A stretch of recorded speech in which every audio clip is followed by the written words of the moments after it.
Сейчас мы стоим на порту Средиземного моря. Здесь интересно то, что Павел делал свое первое миссионерское путешествие отсюда к язычникам. На этом порту. Вот.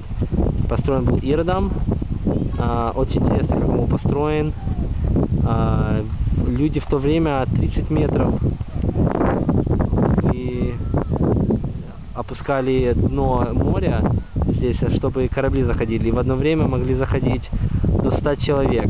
До 100, то есть кораблей.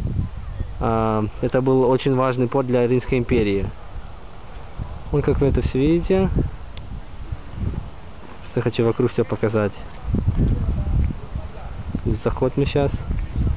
Ну, посмотри, как здесь красиво. Да, очень красиво здесь. Очень здесь красиво сейчас. Море очень красивое. Вот здесь раньше был римский порт. Отсюда Павел, опять же говорю, выходил. Очень красиво. Площадь это, очень большая площадь. Плиты по 15 метров здесь сложили на дне. И ученые никак не могут догадаться, как это все раньше делалось. Ну, мы видим, что Смотри, как красиво. очень приятно здесь. И, между прочим, никогда не видел Средиземного моря.